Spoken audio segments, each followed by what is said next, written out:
Welcome back to Fast Market here on the Schwab Network. It's time for our cash tag segment. For that, let's bring in Landon Swan. He's a co-founder at LikeFolio. Welcome back to the show, Landon.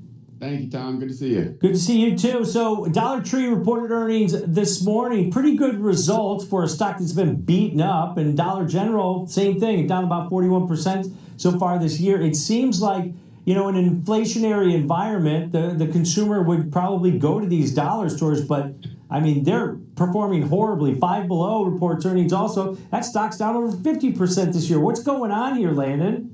Yeah, I tell you what, most of the stock decline, at least for Dollar General, happened in 24 hours. If you look at that last report, they went from basically $125 to $84 just on their last earnings report. And now, since then they've traded basically sideways, a little bit down, and they're at 80 right now. So they just got crushed. And so again, most of the decline was on that one report. And I think a lot of it has to do with just, I guess, the state of the economy and the state of their world of the economy, right? If you think about their customers, 60% of their customers are what you call low income, under $35,000 per year.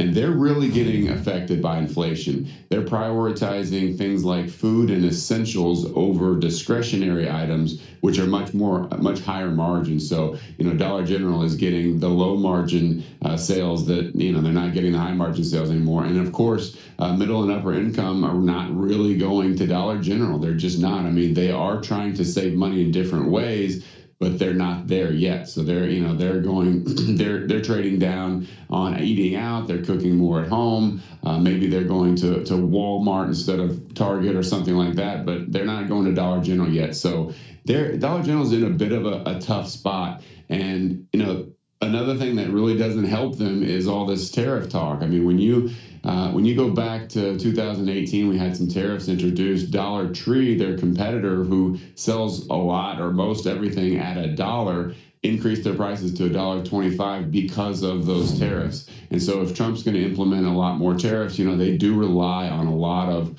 low-cost imports. And so Dollar General is going to be squeezed by that as well. So, that's a concern. One more concern, I hate to pile on, but, Temu has been just kind of kicking their butt. In the 2 years since Temu's launched, Dollar General's share of the discount sales in the U.S. dropped from, I believe, 63 down to 52, if I got my numbers correct, somewhere in there. It's a significant decline. So Temu's taken away from them. Now, when you look at, what's the upside here? First of all, obviously they're aware of all these problems, and they're actually putting a lot of emphasis on their website, and they've done a decent job. They've got their, they've got website digital presence up about 3% on a year-over-year basis. It's not great, but when you compare to the competition, they're outpacing Dollar Tree and Five Below. But again, 3% is nothing to jump up and down about, but at least it's not negative. They're doing something positive.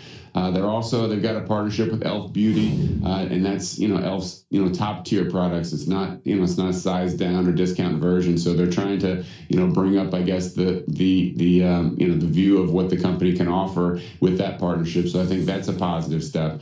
And also one other thing that they're doing that I kind of like personally is they've actually printed a holiday catalog that you can hold in your hands, sit at home, and thumb through and look at discounted toys and holiday shopping things, cheap toys under $10, things like that. They've also got a digital version online. So they're making attempts, but a lot of what the structure of their company and their customer base is really just they're kind of in the wrong place at the wrong time right now, and the stock is priced appropriately for what's been going on in their world. Yeah, Landon, $1.25 General doesn't sound very sexy, does it? It's hard to really change that moniker, but this is a company that profit margins are falling. Management came in and lowered their full year guidance. They started a back to basics strategy where they're trying to make the overall experience better. Lower interest rates might help some of their customers, some of the pressure off their customers. Inflation has hurt their customers. I think Walmart may have hurt their customers. Are we throwing this group into the same product as Target and some of these other small retailers that can't compete with the Walmarts and the Amazons of the world, Landon? Is this another fatality in Amazon Walmart's world?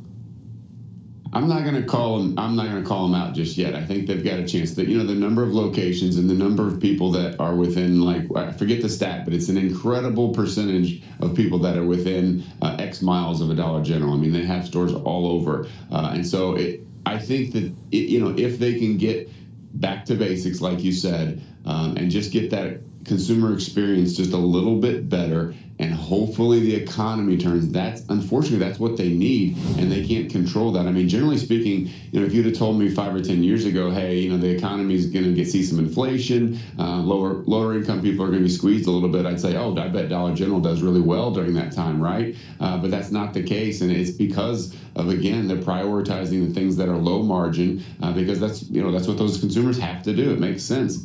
So I think that they've got to have a turn in the economy, and they've got to do some stuff with the stores. I mean, we have seen some consumer happiness dings on just when and people post pictures online about the disorganization, and just it's not an appealing store to walk into. And you contrast that with some of the moves that, for example, Walmart has made. That used to be kind of a meme, is how Walmart just doesn't feel very classy, for lack of a better word, but they've completely transformed, and they're now they're competing with Target when it comes to just consumer experience. So you got to up your game, and then you got to just cross your fingers on the economy turning around. I would not say that they're out, because they have the distribution, they have the ability for everybody to just go down the street and pick up some groceries and some consumables, things like that. But there's some things that are out of their control that they just got to cross fingers on. Yeah, they've got over 20,000 stores. Walmart in the U.S. only has about 4,800 stores. So, yeah, they've got the footprint here, Landon. But at the same time, you mentioned Temu and Shein.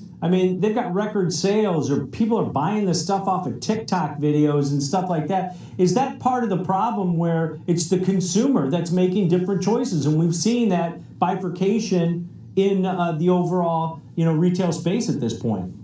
It is. I think a lot of the more discretionary spend is coming online. And so, Dollar General, again, they've got the essentials, and they're all their stores are very close to you. And if that's what they're going to go with, great, go with that and stick with that. But they're losing out on a lot of the discretionary spending, which I think is moving online. That's why Temu is doing so well. I think that's why Amazon is doing so well. And that, Temu you can compete with. Amazon, wow, that's a tough one. I mean, they can get something to your house in a couple of hours, and it's it's one of the best prices out there. So between Amazon and Walmart and Temu, it's going to be tough to compete on those discretionary items. I think they have to, though. That's the problem. They have to. They can't just thrive on essentials, on the low margin essentials, because if they try to squeeze more margin out of that, all of a sudden their entire sales case is gone. They're supposed to be cheap for the things that you need, but they've got to find a way to compete on discretionary as well. Yeah, expecting about an $8.50 move either way. I mean, that's hefty on a percentage basis, Landon. What's your earnings score on this one? You know what? We're actually at a +5, basically neutral, and it's because the stock has been decimated. I mean, all the bad news that I've given you is essentially known, and other than Dollar Tree reporting decent sales this quarter, maybe that'll hopefully shade over into Dollar General. But again, that's known as well. So if this stock had still been in the 100 range, we'd have a pretty negative score on it. But because it's sold off so much, we're not ready to count to 10 and call it dead. But I think that there's just so much negativity baked into this that, it's probably, I'd be more of a premium seller on it than anything on this trade. But I wouldn't want to be long term. We're just at +5 neutral, basically saying we think the market's got it priced pretty correctly given how bad things are going there. All right, great breakdown for us, Landon. Have a great day. Thanks, guys. Take care. All right, that's Landon Swan, co-founder at LikeFolio. He said neutral, +5.